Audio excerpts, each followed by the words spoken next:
1935 में Sydney, Australia में एक रहस्यमय घटना हुई जिसे शार्क आर्म केस के नाम से जाना जाता है। यह मामला तब शुरू हुआ जब एक शार्क ने एक आदमी की बांह निगल ली। यह रहस्यमयी घटना एक बड़ा सनसनीखेज मामला बन गई जिसमें अपराध, हत्या और गुमशुदगी की गुत्थी शामिल थी। आइए इस रहस्यमयी और दिलचस्प मामले की पूरी कहानी जानते हैं।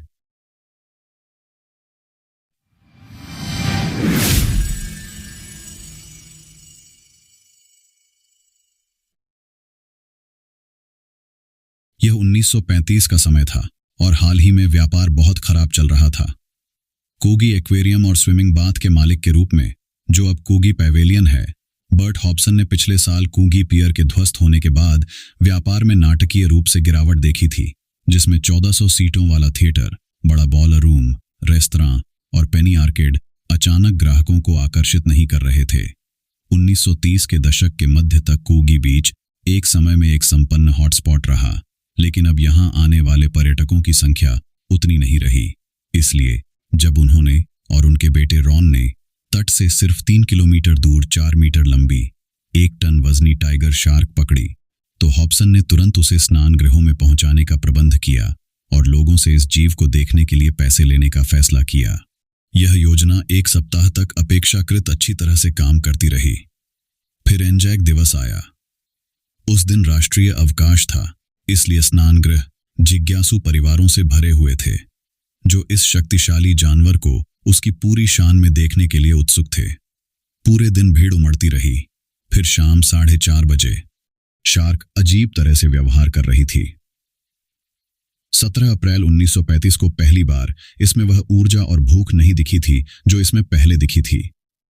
यह अपने 25 बाय 15 फुट के पूल के चारों ओर सुस्ती से घूम रही थी, दीवारों से टकरा रही थी और टैंक के फर्श पर डूब रही थी, जहां यह ऐसे तैर रही थी जैसे कोई चीज इसे नीचे दबा रही हो।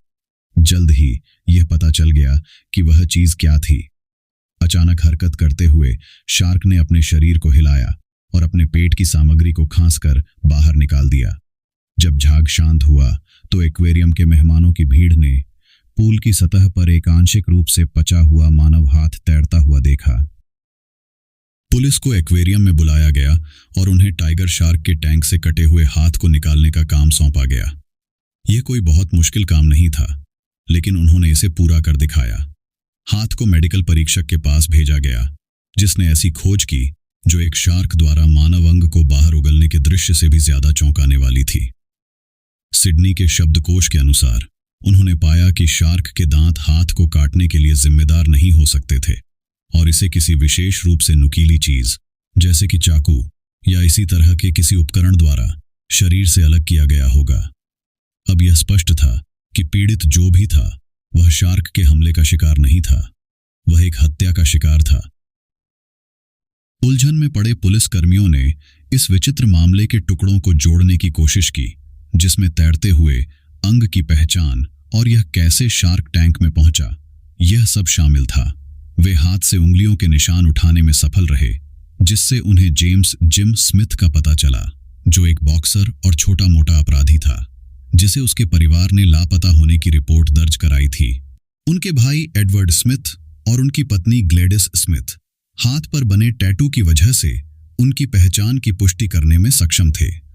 उन्होंने यह भी पुष्टि की कि जिम का काम जोखिम भरा था और कभी-कभी वह अंडरवर्ल्ड में अपने लेन देन के बारे में पुलिस को सूचित करता था। जांच के दौरान पुलिस को रेजिनाल्ड विलियम लॉयड होम्स का भी पता चला, जो एक जाना माना तस्कर और बीमा घोटालेबाज था, जो कभी-कभी मदद के लिए जिम पर निर्भर रहता था। अपने एक घोटाले में इस जोड़ी ने एक पूर्व सैनिक पैट्रिक फ्रांसिस ब्रैडी के साथ काम किया, जिसका जालसाजी का रिकॉर्ड था।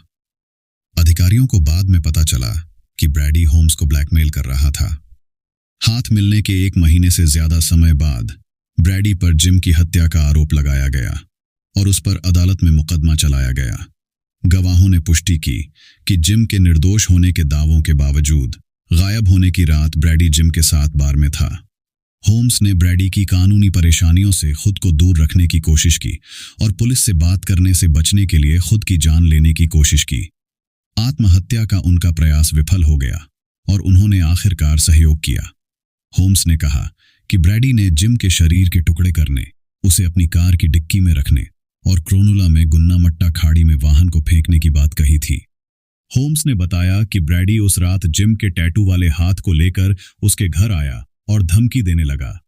होम्स ने कबूल किया कि उसने हाथ को मारोब्रा और कूगी के बीच समुद्र तट पर फेंक दिया था। होम्स को अपनी गवाही देने से एक दिन पहले वह डावेस पॉइंट में हिक्सन रोड पर खड़ी अपनी कार के अंदर मृत पाया गया, जो स्पष्ट रूप से आत्महत्या थी। कई लोगों का मानना था कि उसकी मौत अन्यथा हुई थी, क्योंकि पुलिस ने पता लगाया था कि ब्रैडी एडवर्ड फ्रेडरिक वेमैन के लिए काम कर रहा था, जो एक गिरोह का सरगना था जिसने पता लगाया था कि जिम एक मुखबिर था। दुर्भाग्य से पुलिस के सर्वोत्तम प्रयासों के बावजूद शार्क हाथ का मामला खारिज कर दिया गया, मुख्यतः इसलिए क्योंकि पुलिस शव को खोजने में असमर्थ थी और उनके मुख्य गवाह की मृत्यु हो चुकी थी। ब्रैडी के वकीलों ने तर्क दिया कि खोजे गए हाथ से शरीर का निर्माण नहीं हुआ, जिससे जिम की मृत्यु पर संदेह पैदा हुआ और संभावना जताई गई कि वह अभी भी जीवित हो सकता है। 1965 में अपनी मृत्यु तक ब्रैडी पुलिस को यह बताने में दृढ़ था कि उसने जिम की हत्या नहीं की है। तो हाथ शार्क टैंक में कैसे पहुंचा? जांचकर्ताओं ने अनुमान लगाया कि एक छोटी शार्क ने जिम के टैटू वाले हाथ को निगल लिया, जिसके बाद एक बड़ी टाइगर शार्क ने उसे खा लिया, जिसे पकड़कर कूगी एक्वेरियम में रखा गया था। उस समय एक्वेरियम के मालिकों को लोगों को आकर्षित करने के लिए टाइगर शार्क को प्रदर्शन पर रखने की आवश्यकता थी, क्योंकि उनके पास पैसे की कमी थी। इस विचित्र हत्या मामले ने कूगी एक्वेरियम को अखबारों के पहले पन्ने पर जगह दिलाई, जिससे स्थानीय लोगों में उत्सुकता फिर से बढ़ गई। शार्क आर्म केस की कहानी शहरी किंवदंतियों और किताबों और यहां तक कि CSI मियामी जैसे टेलीविजन शो के लिए विषय बन गई।